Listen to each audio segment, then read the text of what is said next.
오늘 마켓 A컷으로 저희가 선정한 사진은요, 이 반도체 사진 준비했습니다. SK 하이닉스가 40조 규모의 자사주를 매입하고 소각한다는 소식이 전해지면서 시장에서 기대했던 것 이상의 주주 환원 정책 카드를 꺼내들었죠. 이제는 단순히 반도체 기업들이 돈을 잘 버는 것에 그치지 않고요, 이렇게 벌어들인 돈을 어떻게 주주들에게 환원을 할 것인가로 시장의 시선이 이동하고 있습니다. 과연 SK 하이닉스만큼이나 삼성전자 역시나 주주 환원 정책 을 시원하게 내놓을 수 있을까요? 증권가의 분석들 함께 보도록 하겠습니다. 먼저 SK 하이닉스가요, 40조 규모의 자사주 매입과 소각 소식을 들려왔었죠. 예정 주식 수는 2,400만 주가량이고요. 발행 주식과 비교했을 때 한 3% 규모라고 보시면 되겠습니다. 오늘부터 11월 19일까지 장내에 매수를 하고 소각을 한다는 건데, 시장에서는 자사주를 사들이는 것보다도 중요한 건 소각이라고 생각을 하고 있습니다. 자사주를 매입하는 건 말 그대로 회사가 자기 주식을 사들이는 것을 뜻하고요. 자사주를 소각하는 건 이 매입한 주식을 완전히 없애는 것을 뜻하는데요. 이렇게 매입한 주식을 없애게 되면은 전체 발행 주식 수가 감소하게 되고 기존에 갖고 있던 주주들의 지분 가치, 한 주당 가치는 상승할 수밖에 없게 됩니다. 하나투자증권에서는 어제 종가 기준으로 했을 때 지금 이 40조라는 규모가 3.6%의 매입이 가능한 규모이고, 만약에 전량을 소각하게 됐을 때 주당 순이익인 EPS 같은 경우에는 3.8%의 상승 효과가 있다라고 전망을 하고 있는데요. 단순히 이 40조, 시장의 예상치가 한 20에서 30조 규모였는데 이거보다 더 많은 숫자에 주목하는 것보다는 증권가에서는 이 40조가 시작이 될 수 있다라고 내다보고 있습니다. 다음 장을 통해서 한번 확인해 보겠습니다. 기존에 SK 하이닉스가 잉여 현금 흐름에 대해서 50%가량을 환원할 것이라는 시장의 분석들이 나왔었죠. 그런데 누적 잉여 현금 흐름이 이제는 50% 이상이 될 것이라고 예상하고 있습니다. 이 최대 기준에서 이제는 이 50%가 최소의 기준이 된 것이라고 보면 될 것 같은데요. 자사주를 매입하고 소각하는 비중이 더 확대되는 것은 물론이고, 고정 배당이나 특별 배당에 대한 추가 검토 기대감도 커지고 있고요. 이 구체적인 주주 환원 정책, 추가적인 환원안에 대해서는 3분기 실적 발표 후에 컨퍼런스 콜에서 보다 더 자세하게 나올 것이라고 시장에서는 예상하고 있습니다. 이제는 이 50%의 기준이 최대가 아니라 최소로 바뀌었다는 것에 시장은 주목을 하고 있습니다. 하나투자증권은 만약에 50%를 최소 기준으로 가정을 한다면 잠재적인 주주 환원 재원이 245조 이상이 될 것이라고 전망하고 있습니다. 잉여 누적 현금 흐름을 보게 됐을 때 25년이 28조고요. 26년이 됐을 때 191조가량, 올해가 지나면 이 정도의 누적 잉여 현금 흐름이 쌓일 것이고, 27년이 되면 그 규모가 더 커집니다. 아무래도 하이닉스가 돈을 많이 벌어들이고 있기 때문에 쌓이고 있는 현금은 점점 더 늘어날 수밖에 없는 상황이고요. 그렇게 됐을 때 3년 누적의 현금 흐름을 보게 된다면 490조가량으로 단순 계산할 수 있게 되고요. 이게 50%를 환원을 한다고 가정하게 되면은 245조 이상이 될 것이다라고 하나투자증권에서는 예상을 하고 있습니다. 그렇기 때문에 이 40조 규모가 굉장히 적은 시작 규모라고 보면 좋겠죠. SK 하이닉스가 40조에 대한 주주 환원 정책의 카드를 꺼내 들었고, 그리고 50% 이상을 환원할 것이다라는 기대감이 커지고 있기 때문에 시장의 시선은 이제 그렇다면 삼성전자가 어떻게 주주 환원 정책을 더 좋게 만들어낼 것인가에 좀 주목을 하고 있는 듯합니다. 우선 26년까지 누적 현금 흐름에 대한 50% 주주 환원이 지금 결정이 된 상황이고요. 정규 배당을 지급 후에 자녀 재원에 대해서 추가적으로 배당이라던가 이렇게 해서 좀 돌려줄 수 있을 가능성이 지속적으로 거론되고 있습니다. 그런데 삼성전자가 현행 3개년 정책의 마지막 해가 올해이기 때문에 올해 남은 현금이라던가 이런 배당 정책을 보다 더 적극적으로 펼칠 수 있을 것이다라고 시장에서는 전망하고 있고요. 그렇기 때문에 올해 3분기, 4분기에 추가적인 환원 정책 카드를 어떻게 꺼내들지에 대해서 주목하고 있는 듯합니다. KB증권에서는 삼성전자에 대해서 특별 배당이 100조를 넘을 수 있을 것이다라고 예상을 하고 있는데요.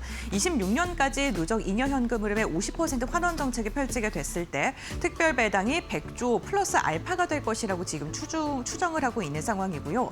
대규모의 주주 환원 정책에 대한 기대감, 그리고 삼성전자의 기업 가치 재평가에 대한 기대감 커지고 있습니다. 이거는 단순히 지금 KB증권에서 예상을 하고 있는 금액이긴 합니다만, 만약에 이 정도의 주주 환원 정책이 펼쳐지게 치게 된다면 당연히 단순히 삼성전자의 기업 가치만 재평가되는 것이 아니라 코스피에서 차지하고 있는 비중 자체가 크기 때문에 유가증권 시장의 밸류에이션 상승에 대한 촉매가 될 것이라고 기대를 해볼 수 있겠습니다. 전반적인 시장 성장에 대한 기대감이 커질 수밖에 없겠죠. 그런데 이 삼성전자가 주주환원 정책을 펼치려면 시원하게 이러한 정책을 내놓으려면 돈을 잘 벌어야 되겠죠. 저희가 힌트를 얻을 수 있는 게 삼성이 파운드리 가격을 최대 15% 인상한다는 소식이 전해졌습니다. 그러니까 여전히 수요 대비 공급이 부족한 상황이기 때문에 15%의 금액을 올리더라도 사는 기업이 있다라고 볼 수 있겠는데요. 로이터의 보도에 따르면 신규 주문 대상의 일부를 좀 가격을 인상한다라는 소식이 전해졌고요. 4나노 같은 경우에는 미국과 중국에 대해서 최대 15%, 그리고 대만에 대해서는 10%가량의 인상을 지금 할 것으로 보이고요. 5나노도 15%, 8나노에 대해서도 두 자릿대 가격 상승을 결정한 것으로 알려져 있습니다. 결국에는 수요가 강하게 탄탄하게 뒷받침되어주고 있기 때문에 삼성전자가 가격 인상이라는 선택을 할 수 있게 되는 거겠죠. 반도체 중심의 수요가 여전히 꾸준하게 증가하고 있고 특히나 중국이 미국의 견제 속에 파운드리에 대한 의존도가 커질 수밖에 없는 그러한 지금 상황이 펼쳐지고 있습니다. 중국의 고객 수요가 강세를 보이고 있고 또 중국의 파운드리 의존도가 커지는 만큼 모든 주문을 소화하기 어려운 상황인데요. 우리는 중국뿐만 아니라 미국이라던가 다른 나라에도 이 파운드리 공장에 대한 수주를 진행하고 있기 때문에 점점 더 파운드리에 대한 경쟁력은 커질 수밖에 없다라고 봐주시면 좋겠습니다. 다음 장 이어서 보겠습니다. 삼성전자가 이 4나노 공장이 풀가동되고 있다는 것 또한 앞으로 좀 중장기적으로 바라봤을 때 수요의 강세가 지속될 것이다라고 해석을 해볼 수 있겠는데요. 지난해 말부터 100%의 4나노 라인이 풀가동되고 있는 상황이고요. 퀄컴 등의 고객사의 로직칩을 생산하는 것은 물론이고 삼성전자의 HBM용 베스다이를 지금 공장에서 만들고 있는 상황입니다. 여기에다가 미국 고객의 물량까지 대응해야 되기 때문에 평택의 4나노 공장이 지금 쉬지 않고 쉴 새 없이 돌아가고 있는 상황이라고 하는데요. 증권가에서는 이러한 이 공장 가동과 가격 인상 등으로 수익성 개선이 기대된다라고 내다보고 있습니다. 2나노의 2세대 양산은 물론이고 가동률이 지금 지속적으로 좋은 상황이고 수율도 좋아진다면 가격 인상은 당분간 더 지속이 될 것이고 이게 기업의 수익성에 큰 폭의 개선에 영향을 미칠 거고 결국에는 주주 환원 정책으로 이어질 수 있다. 이렇게 봐주시면 좋겠습니다.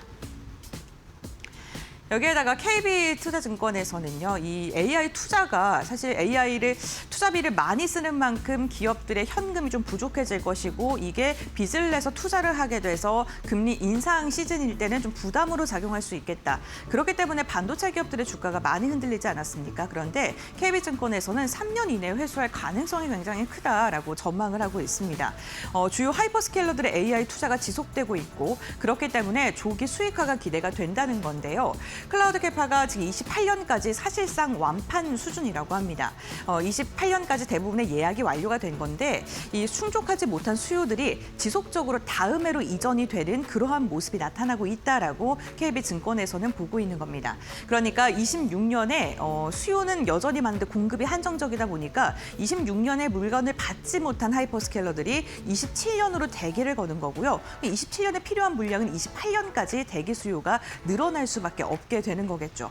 그것을 KB증권에서는 수요의 도미노다라고 표현을 했는데 이러한 수요의 도미노 현상이 28년까지는 최소한 유지될 것이다라고 전망을 했습니다. 그렇다면 삼성전자에서는 당연히 28년까지 공급자 우위 측면에서 가격 결정권을 가질 수밖에 없겠다라고 해석을 해볼 수 있겠죠. 국내뿐만 아니라 글로벌 시장에서도 지속적으로 패권 전쟁은 이어지고 있고요. 또 우리가 잊지 말고 체크해봐야 될 글로벌 이슈가 있어서 간단하게 정리하고 마무리하겠습니다. 구글과 마벨이 AI 칩 공급망을 확대했다라는 소식이 전해졌는데요. 구글이 마벨 주식의 인수권을 전량 행사하게 된다면 122억 달러의 또 이 자사주에 대한 이야기가 나오고 있습니다. 지금 구글 같은 경우에는 자체 TPU를 설계하는데 이 설계를 할 때 브로드컴 중심의 고객사를 협력 관계를 이어갔습니다. 그런데 이제 마벨까지 확대가 되면서 공급망의 다변화를 구글 측에서 꾀하고 있다라고 봐주시면 좋을 것 같고요. 중국 같은 경우에는 지금 엔비디아 H200에 대한 반입을 완화하는 것은 물론이고요. 반도체 자립을 가속화하기 위해서 양쯔 메모리 IPO를 준비하고 있다고 합니다. 엔비디아에 대한 지금 반입 같은 경우에는 10만 개가량 확보했다고 하고 전체적으로 개방은 아닙니다. 어쨌든 미국 측을 좀 견제해야 하기 때문이고요.